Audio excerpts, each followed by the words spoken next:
In September 2015, a machine built to symbolize German precision became evidence. The numbers did not match the promise. US regulators said Volkswagen had installed software designed to detect emissions testing and change the car's behavior only during the test. On the road, some vehicles emitted pollutants at up to 40 times the legal limit.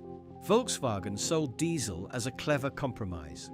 European engineering, better mileage, strong torque, and a cleaner conscience.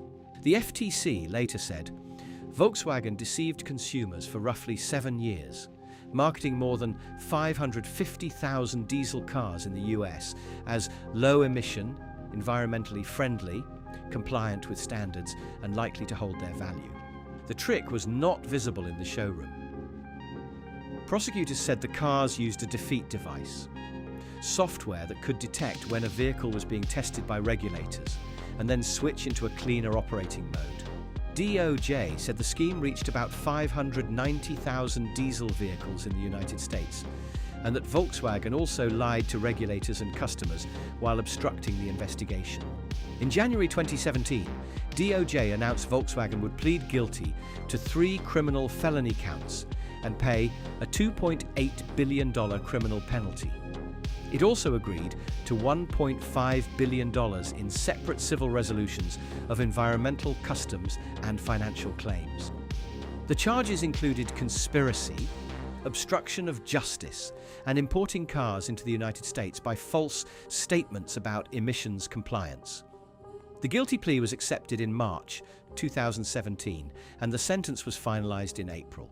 The FTC separately accused Volkswagen of misleading clean diesel advertising.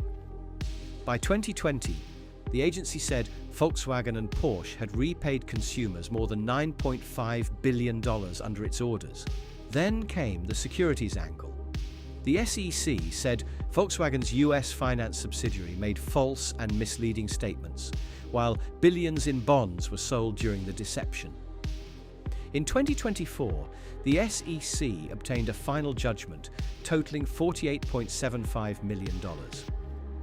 Dieselgate did not collapse because the company confessed.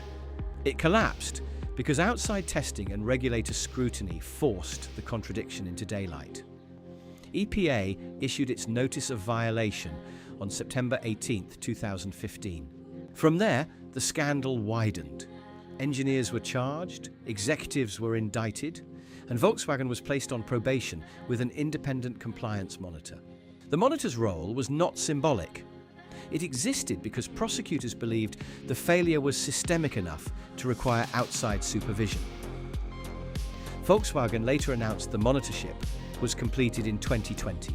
Dieselgate was also a culture story, a prestige brand, enormous performance pressure, and an internal environment that let impossible promises survive long enough to become product. Officially, the consequences were vast. Criminal penalties, civil settlements, buybacks, consumer compensation, emissions mitigation, zero-emission investments, investor claims, and years of reputational damage. In the US alone, the early major resolutions reached into the tens of billions. And beyond the courtroom, the real loss was trust. Once a company teaches the public that compliance can be staged, every future claim sounds rehearsed. Volkswagen survived, but survival is not absolution. The scandal accelerated scrutiny of diesel technology, compliance culture, and the cost of corporate dishonesty. The company's 2017 guilty plea became the legal center of the story. But Dieselgate endures as a lesson in how fraud can hide inside technical language, corporate confidence, and good design. Because the scandal was never only about emissions. It was about a corporation deciding that passing the test mattered more than telling the truth. And for years the engine obeyed, until the evidence didn't.